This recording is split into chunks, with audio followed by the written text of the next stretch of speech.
Man. Well, keep that energy, Yeah. All right. because I'm telling you, I feel the exact same way. Yeah.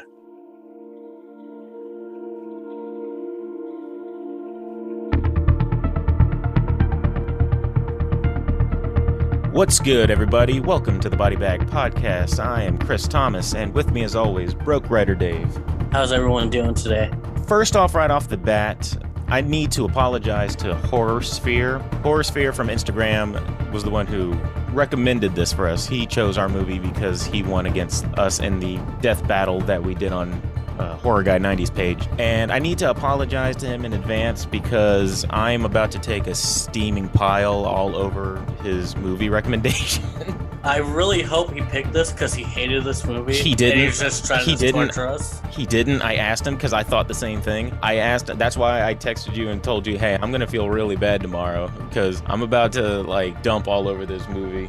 Because I messaged him yesterday and I said, hey, out of curiosity, what made you want to pick this movie? He said, well, I came across it at FYE and I thought it was going to be a piece of shit, but then I watched it, ended up liking it, and I just wanted to be like, no, your first assumption was correct. This movie is trash. Everything.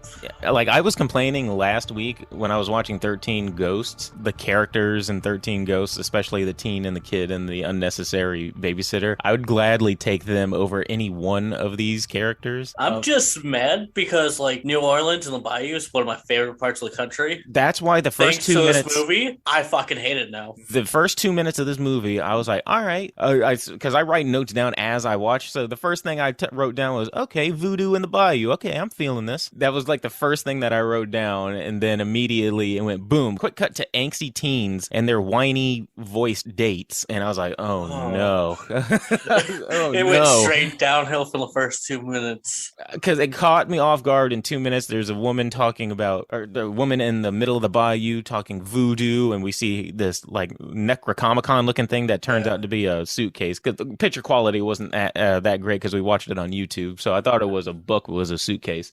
Briefly, give it less than a minute because I'm still trying to wrap my head around this thing. Just give a quick recap of what this whole thing is.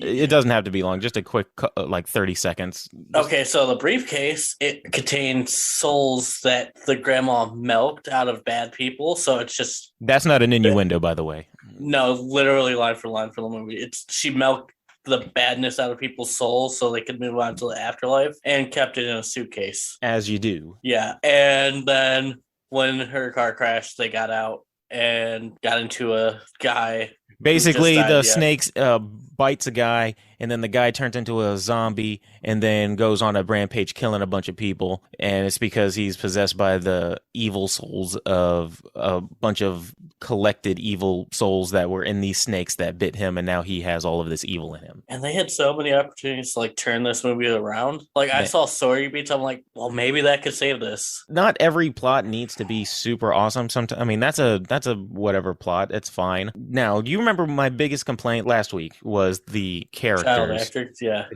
These teen actors were infinitely worse. God. At least with a kid actor, you can cut a kid some slack and be like, all right, this kid, he's a kid. What are you going to do? He's 7 or 8 years old. I'm not going to dump on him too hard. He's just doing what he's told, basically. But these teens, they must have been somebody's son or cousin or nephew or something. I don't think that these were any kind of auditioned actors. They were all one-dimensional. They had one note beat for their act for the character. They had three. These teens had three emotional modes: crying, screaming, and expositing information about themselves, like they're writing a book report. Yeah, but just each character just had one trait about them. I know. I'm just saying. Girl, my dad died. The other guy's like, my girlfriend's leaving. Whenever these people talk, they only either whine or they are using their dialogue to exposit information about themselves. There was one thing. This couple, dear God, this movie just exposited this couple's whole relationship and tried to make it seem like a natural conversation. When there was not one natural conversation in this entire movie. It was like, all. we've been dating for 3 years and you were going to go to New York, or now you want to go to New York, but you were going to live here. I thought you were going to be a nurse here, but now we're broken up. You broke up, not me. Like all of this within like a 20-second conversation. Like nobody talks this way. It's like saying, well, as you know, and then proceed to tell people exactly what they're supposed. Well, if you know, then why would you say it? This is not how a couple talks. This is not how a couple argues. Yeah, the script for this movie, trash. Acting, trash. This is me trying to be as nice as possible because this was a recommendation, and Horror Sphere seems like a pretty nice dude. He's a nice guy, but he's a nice guy, but I just feel so bad. And he's not alone, because after I watched this, I went through the comments of the YouTube page, and most of it were people saying, "Oh man, I remember this." Has to be a nostalgia thing, because a lot of people are saying, "I remember this thing scared me as a kid. I forgot how great this movie was." But at first, I was like, "Well, maybe Horror Sphere just has a little bit of nostalgia for it." But then I remember he said he picked it up and he'd never seen it before and he thought it was going to be garbage, and then he watched it and ended up liking it, which fine, you can like what you like, but this ain't it, Chief. But like, this is not it. But like you, I was sitting there like, surely he recommended this because he's like, oh, you know what, I'm going to give him a bad movie to watch. I thought he was being funny, because I was like, he's either punishing us or he wants us to get a good laugh. So that, and then I felt bad when he said he genuinely liked it. I was like, oh, I didn't. We did not even Megan Good could save this movie, and I'm a big fan of hers. So I don't remember anybody but Ray and Sean. The rest I just call it like Chad. These are very Chad characters, very Brad. Like your final girl should probably be one of your best characters in the movie. I couldn't tell you a thing about her. Yeah, I don't remember her name. She was as entertaining as White Bread. Terrible. So the main antagonist of this entire thing is this infected zombie creature named Ray, who was a regular guy, but then he got bit by these snakes after a car accident happened, and he goes and tries to save the woman in the car crash, who ends up dying anyway. And he gets bit by all these venomous snakes with all the evil in him, and then he comes back from the dead and starts killing people. He was by far the most likable character in this entire movie. His first victim was the coroner when his body got brought to the morgue. Yeah, I'm just saying, if I'm a coroner and I walk out of a room and I come back and the body I'm working on is gone, I'm not looking for it. I'm going to leave. And then he kills the cops. When he killed the cops, I said to myself, no, Ray, you're killing the wrong people. The teens are the opposite direction. You need to be going that way. You're wasting your time killing these other people that are whatever characters. The teens are that way. Oh, and then something they just kind of throw at you in the middle of the movie. Ray is the father of, Sean? Yeah, for no reason, really. Yeah, which I thought, oh, maybe they could use this, turn into a decent story. They didn't. No. Played very little part in it. If it sounds like we're all over the place with telling this story, it's because so is the movie. The movie will happen, and then they just have exposition dumps where it'll be 10 minutes of exposition, screaming, crying, cringy lines. Then nothing will happen for like 20 minutes. And then an exposition dump. Yeah, it's ridiculous. They all go party at the lake, and then they're like, hey, maybe we should check on Cece, whose grandma died last night. Why the fuck are they partying at the lake? Didn't they do this like earlier in the day? This movie missed an opportunity. If at that point halfway through it, then it turned into like a cabin in the woods thing, then I've been like, now that's why all of this is acting like this. It was a build up to an awesome payoff. No. Like there's some movies that are so bad they're kind of good. Not this one. This one's just bad. This one, it's been a while since a movie made me kind of angry. Yeah, like I am really like upset. Like I woke up today, I was like, you know what? I'm gonna watch this movie. I'm having a good day. I had to watch. Ruin my day. I had to watch. This movie took me about 24 hours to watch because we've been kind of preparing for next week's episode, as well as there's other little mini projects that I'm kind of like intermittent between. So I was watching this in like 10-minute increments, like 10 minutes here and then 10 minutes there, 10 minutes here. But chronologically, I wasn't missing anything. Yeah. And I think that was the best way I could. I couldn't sit and watch this in one sitting. I'd be moving around too much in my seat. Or if I was, I'd have to at least have somebody with me watching it. Yeah, this morning was my third attempt where I'm like, I absolutely have to watch it so I know what happens when I go into this. Mm-hmm. But the other two times, just like something else caught my attention or came up and I was just like, I'll watch it later. Because I was bored watching this movie. Yeah, and ending was lackluster. She no kills the sense. voodoo. She doesn't kill the voodoo possessed Ray with voodoo. She kills the voodoo possessed Ray by running him over with a truck. And then the snakes just come out, and that's Off the end of to the movie. kill another day. Like they thought this movie was going to get greenlit for a sequel. Hey, that came out in 2005. Are you saying that there's not going to be a demand 15 years later? God damn it, give me Venom 2 already, all right? We need it. Forget the Carnage Venom movie. I want to know what happens in this Venom movie.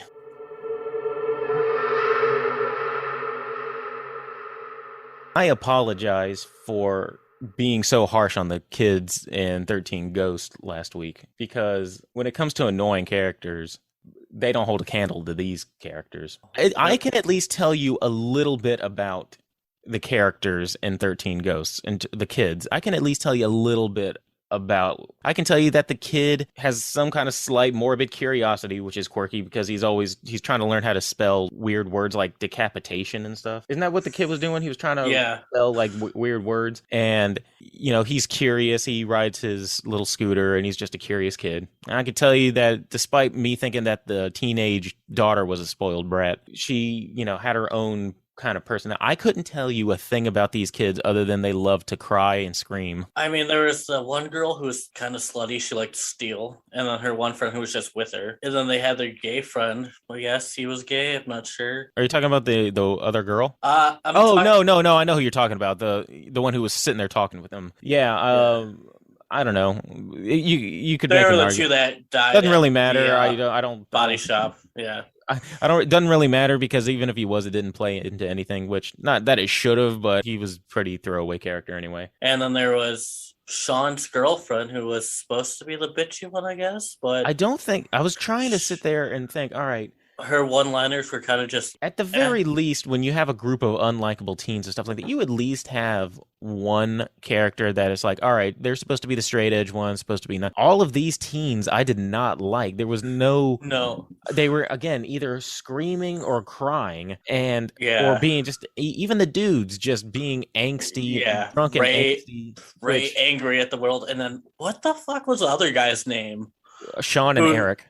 Sean? Yeah, Eric. Sean, I believe, was the son of Ray. The son of Ray. And I think his Eric was kind of like the final guy who was just... He had no personality. There were scenes where these characters who obviously don't know what it's like to be drunk, because people who are drunk don't verbally say, man, I'm drunk. They might say some iteration of that. They might go like, woo, man, I am f***ed up, man. I am... I've had a little much. I need to stop. Nope, not here. But and they will slur as they say. These teens who are supposed to be like, at one point, Sean storms away and he's like, he's been drinking, he can't go off like that. Just the way they talk, they don't know what it's like to be drunk. But I thought it was hilarious. Instead of the director saying, all right, look, slur your words a little bit or start talking and then just immediately forget what you're talking about and talk about something else, or just start rambling incoherently, have your characters verbally say out loud, I'm drunk, and then walk perfectly fine, and then walk perfectly normal conversation. Walk perfectly normal, don't stumble. Don't just walk in a perfect straight line to right to your car. I mean, that's just one example of how bad the acting is. And in addition to the expositing information, like I said, talking like no one does, there was one scene where at this point a couple of people have already been killed and it's nighttime and they're walking to the car that has been flipped over. This is a creepy setting. It's all foggy. It's in the bayou. There's no one around, and there's just a posed zombie on the loose. And they hear a noise off on the side. And the main character said it like this: "Hey, who's that?" I was like, "Are you sure you don't want to do another take of that? That is not how you would read that line. Did you just read that line before you got on set, and that's how you decided to go to the hey, what's that? Like, zombie, is that you? Get on out here, you old so-and-so." I feel like this director didn't have time to do a second take of any scene. He's like, shooting one scene, we're done, moving on. Do you want to do a second take? No. Oh, okay. This might be one of the worst movies I've ever seen. Like, I'm trying to think of a worst horror movie I've watched. We love you, Horror Sphere. We love you, but this movie is not what we wanted to see.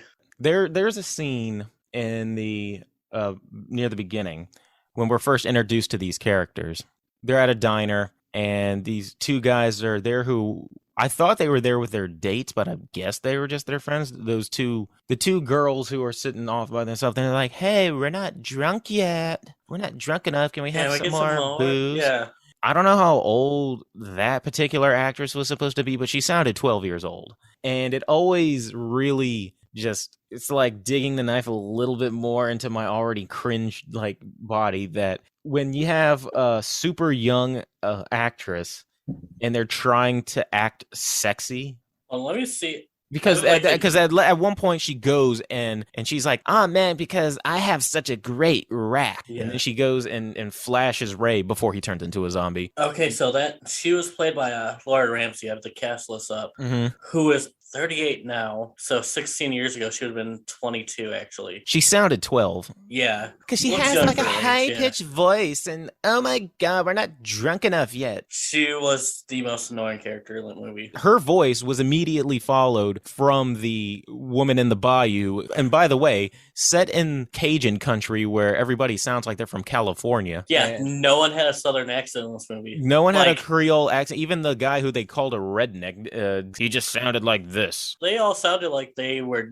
They sounded either like from Valley the Girls. north, yeah, or from the Semi Valley. Especially that girl, because her voice was immediately followed from that. So it tricked me. It bait and switched me by going from something cool to, oh my God. I was like, please don't let this. Yeah, if you ever been to Hmm. Louisiana, you know how they talk down there, and they do not talk Don't like talk the like that. actors in the movie. Yeah, If this wanted to be more accurate, you wouldn't necessarily be able to understand half of what the characters are saying if they were speaking actual Creole. Which, not saying Yeah. that everybody in Louisiana speaks like that, but they were set in the bayou. This is where the thing takes place. Yeah. You're supposed to either be like Southern or Creole, because the characters made it a point by saying that they all were born and raised there. It's like, no, you weren't. For If you people were born and born and raised there, raised together, they had no chemistry as friends. no one had chemistry. That's why they had to, instead of showing us their friendship, they had to verbally say out loud, "We've been friends for such and such years, Yeah. and we've been together for 3 years." It's so unfair that I think on Rotten Tomatoes, you might have to correct me, but I think this and 13 Ghosts has roughly the same Rotten Tomato score. Well, this one on Rotten Tomatoes has 11%.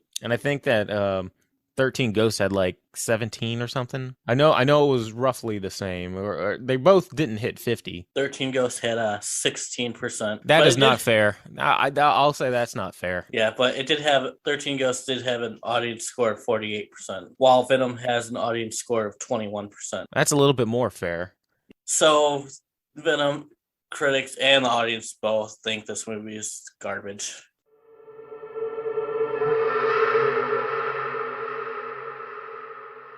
So this was supposed to be about voodoo, and it did it poorly, obviously. But it's a shame because you and me, we both said we like movies set in like the bayou, Cajun country, and I like stuff that has to do with voodoo and all that business. I love all of that kind of stuff. And there are good voodoo movies and good voodoo characters. This was just not one of them. So I thought, let's clean the palette a little bit. Let's just talk a little bit about some good voodoo movies, some good voodoo characters and movies. Because the first one that I thought of, I don't know if you watch American Horror Story, but there's a character called Papa Legba. Yeah, I was thinking about that. Best character, one of the best characters in that entire series.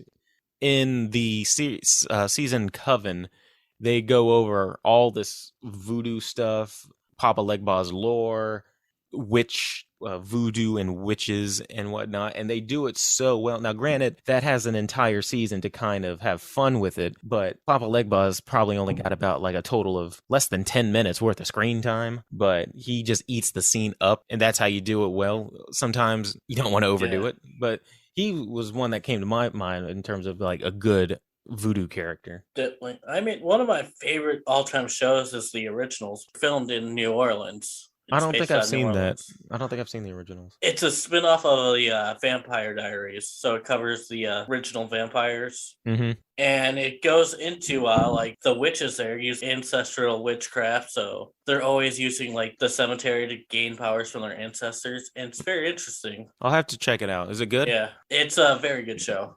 All right. Where do you know where I can see that at?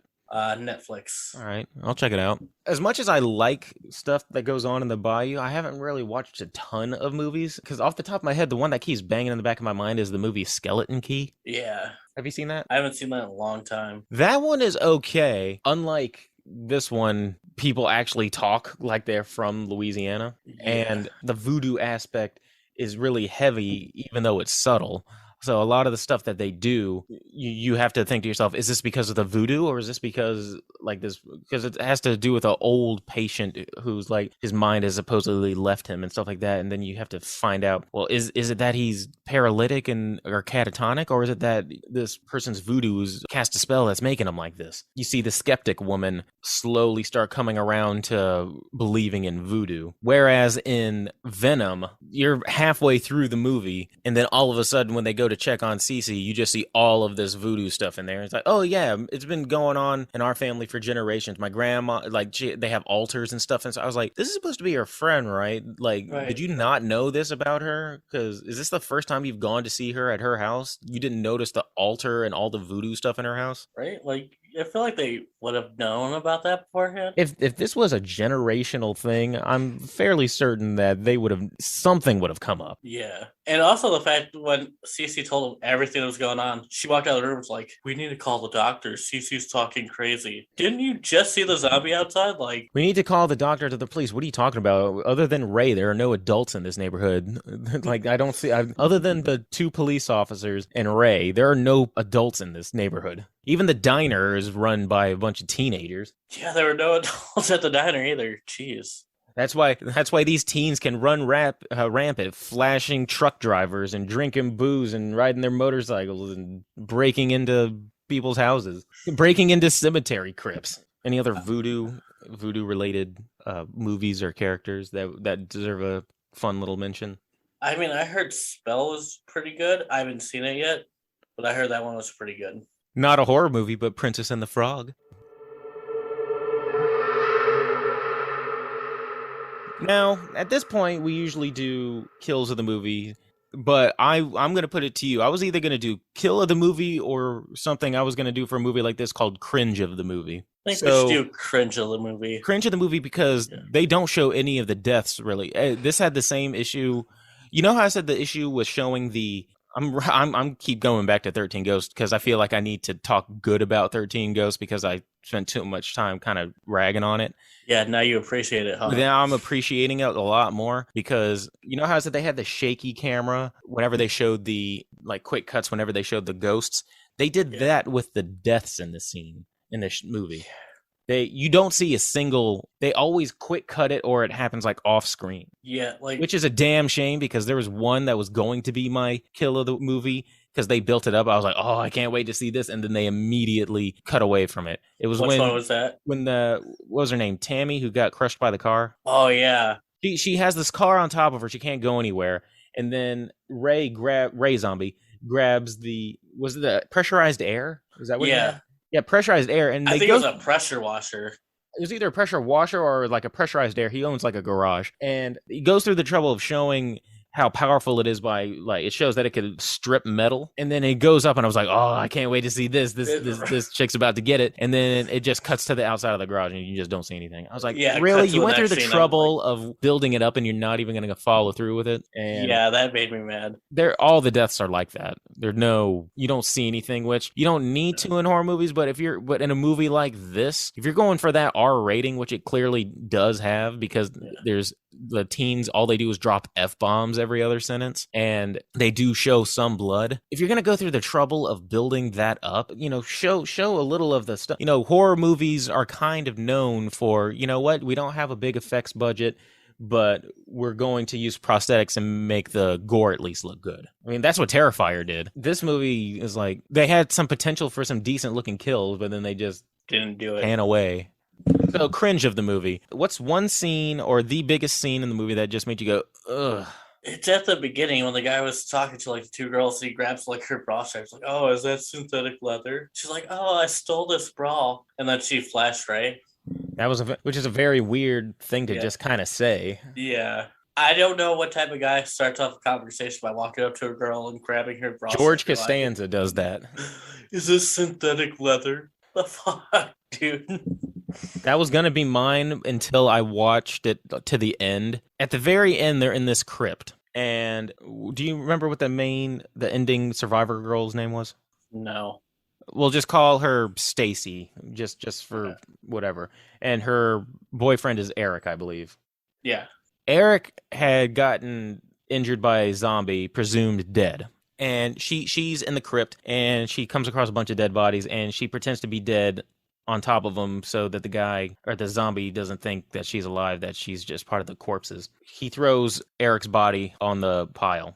She sees him and he starts to slowly open his eyes. It turns out he's actually alive. He stayed quiet. This guy who just got injured stayed quiet, managed to open up his eyes like very slowly, not like jolted them open. Slowly opened his eyes. Stacy sees it and goes and alerts Zombie Ray with that gasp. He comes back. They're both quiet, and Eric pretends like he made that noise so that he dies instead of Stacy. At that point, I went from being irritated by the movie to pissed off because I was like, oh my God, this dude managed to. You could tell that he was trying to pretend to be dead too because he slowly opens his eyes and then she gasps, gets this dude killed. And not only does she alert that zombie to their presence, he does the only decent thing in this entire movie and pretends like it was him who made the noise so that the zombie goes and kills him. At that point, I was like, screw this chick. This chick does not deserve to be the one who survives. Okay, I have a question for you. What's that? Can you think of a worse final girl than this girl? A worse final girl that survives in the end? Yeah, than the one we got in this movie. I'm sure there is. I'm trying to think of one. Yeah. Trying to think of any of the. It's been a while since I've seen Friday the 13th remake. I don't know, or if she was just a generic. The Survivor remake was girl. decent. It's been a long time. But The I'm only pretty thing sure I remember about it. go through that franchise and find one that's The only thing I remember almost about as that bad. is And has the dude from Supernatural in it. yeah, Jared Padalecki. He But had no, had not recently though. Not off the top of my head, because it's not like I could have swapped her with anybody else because none of the characters are really likable or enjoyable to watch. I mean, maybe they could have done something with Sean, made him like the final guy, like he saved his dad from the spirits. Yeah, that's where I thought this was going. Yeah, that would have been an interesting storyline to use. But If you're gonna be like dumping all this horrible stuff, at least like go with the obvious cliche of, all right, the son is gonna be the one that manages to sacrifice himself or whatever to save everybody or whatever. yeah, no, Ray just kills his He son. just kills him. Which I don't know if I like that or if I hate it. We didn't get any like father son moment or anything. Like I mean, I like it in the fact that yeah. I like it in the fact that I didn't see it coming, but I hate it in that I was like, all right, you built it up to mean something. That would have been great in a better movie. Yeah. Him dying would have been a funny thing in a better movie. This movie, they needed to use that storyline, and they decided not to. And Right. there's no point in saying, "Hey, Ray's Sean's dad." Ray could have literally been anybody else. Yeah. Ray could have just been the local gas station attendant that they all knew. Yeah. Him being his dad served absolutely no purpose. It served one only purpose the when only they thing did- is because the only thing it served was that his blood, quote unquote, flows through his son's veins, so they could have used him as a human voodoo doll, which did absolutely nothing. Yeah. Which it didn't slow him down. But it's still a fucked up thing to do to your friend after he just died. Like, yeah, we're gonna use your body to be a voodoo doll. That's what I'm Fuck saying. you guys. I mean, I didn't care at that point. Like, if I died and you need to like stab and do whatever to my body to get out, do what you got to do. Just make sure I'm dead first. All right, so I do believe that brings us to Facebook questions, which I didn't put the question out to anybody, but I just scoured Facebook horror page to see if anybody had any cool little topics to bring up. Okay. So I'll talk about this. I got the questions in this one, so I'll ambush you with these questions. You can pick the next ones. You don't have to tell me what they are in advance. All right. Sounds good. All right. What is your favorite movie based on a door or portal to hell? Based on a door to or portal to hell. Like opening up a door or portal to hell, much like how 13 Ghosts had the Oculus Infernum, where they were trying to open up a portal to hell kind of thing. And I know what mine is, but do you need a minute to think, or should I say mine? Yeah, let me think about it. All right. Well, immediately off the top of my head, I thought of Event Horizon. Yeah. Not just a door opening up the portal to hell in outer space. And supposedly there was going to be a whole lot more visuals of the actual torture, what the hellish torture was supposed to look like that ended up on the cutting room floor. I just feel bad because when you see, like, when you research and see some of the stuff that they were going to put in the movie and how gory and a lot of work went into it, I kind of feel bad. I'm like, man, a lot of work went into that for it to just end up on the cutting room floor. But Yeah. off the top of my head, Event Horizon. Okay. Plus, it has Fishburne and it has Sam Nielsen from Jurassic Park. Yeah. All right. Yeah, I have to go with I don't even know if this would really count, but So Above as Below. Oh, that's Where one. they're going That's through one on the- my list. Sam Yeah. Neill, by the way, not Nielsen, Neil. But no, I have not seen As Above, So Below. They're like kind of just going through the catacombs of Paris, just investigating it, and actually end up in hell, like Dante's Inferno type of hell, Mm-hmm. where they have to face like what they did to get out, and only one girl ends up making it out. Decent movie. Oh, it's so good. Next one. Who, whether it be the character or the actor, gave the best drunk or high performance in a horror movie? Drunk or high performance in a horror movie? Who? Well, the way I wrote it down, who was the best drunk or stoner in a horror movie? All right. I'm gonna go with the third Nightmare on Elm Street when they go and see Nancy's dad at a bar. Nancy's dad. Yeah, he gives a great performance of being like a guy who kind of lost everything. Mm-hmm. That type of drunk where like just being so depressed, so down about everything. Okay. Mine is, of course, I got to go with Cabin in the Woods. Stoner from Cabin in the Woods. I forget his name, but you know who I'm talking about, right? Yeah, I know who you're talking about. He immediately, he sees all these, the wires and all the cameras, and he's like, I'm on a reality TV show. Yeah, he was the one who figured everything out too. The smartest person in the entire show, or in the entire movie, is the stoner, which I thought was amazing. The stoners and Leslie Vernon were pretty funny too. Oh, yeah, the ones that were blitzed out when the murders were happening. Yeah, like, oh, she's crazy. And the last question is actually one of my own. Okay. One that I put out there to the Facebook universe. We didn't like any of these characters, and we didn't like the survivor girl at the end. But sticking with the females, who is your favorite femme fatale? So, female killer. Favorite, basically kind of like seductress, one who lures you in and then like turns and will kill you. Who I believe femme fatales, they're supposed to be attractive and seducing. They will ultimately end up killing you. I'm gonna have to think on this one. Because I believe the classic one would be like in the vein of Fatal Attractions, Glenn Close in that, who eventually like becomes psychotic. I don't know if you would consider this, but I'll say it because it's funny, because she near the end ends up just luring men and attracting them and killing them, is the main actress in the movie Teeth. Okay, yeah. She's supposed to be a teenager, but by the end she's like seducing like dudes with this sole intent that her vagine is going to chomp off dudes' private areas while they're in the middle of having sex, and she just basically uses that as her weapon. But that movie is so funny and ridiculous. I'd say by the end of that movie, she turns into a femme fatale, because that's basically what she's doing. My favorite femme fatale. Deadly Woman. Deadly Woman. I'll even extend it to like Deadly Woman. Probably gonna have to go with Sharon Stone for Basic Instinct. Okay, that's a classic. Yeah, I don't even know if it's a horror movie. Well, it's like a thriller, but we consider it a horror movie. She lures men specifically with the intent of bringing them down, correct? Yeah, with an ice pick.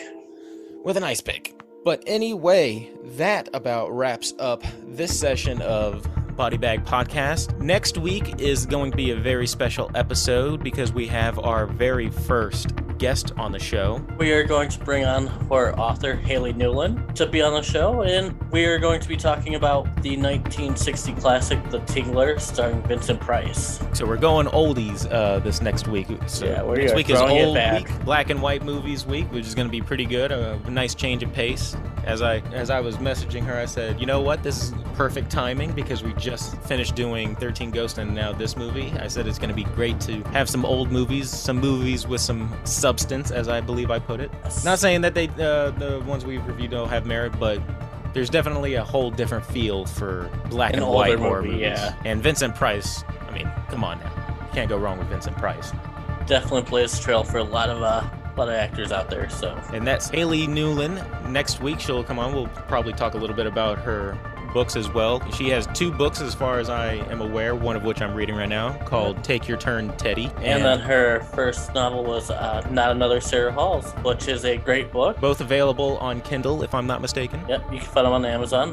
When she comes on, I believe she has her own website too. You can find them on. Yeah, we'll definitely delve into a little bit of the book because I guarantee I will have questions about that book by next week. Dave, you want to tell us where they can find us? Yes, you can find us on Twitter at BodyBagPod and then on Instagram at BodyBagPodcast. So feel free to comment. Any questions you want to ask us about our podcast, feel free. Yes, and definitely see us next week. It'll be a lot of fun. Bye, everybody. All right. I think that was a really good episode. Even though we just shit on this movie for I believe we hour. just... This was a very good episode, even though I'm fairly certain we just made an enemy. we said we liked him a lot. We liked Horosphere. The movie was garbage. We love you. Yeah. Horosphere, we like you. Movie's trash, bro. Movie's trash, bro.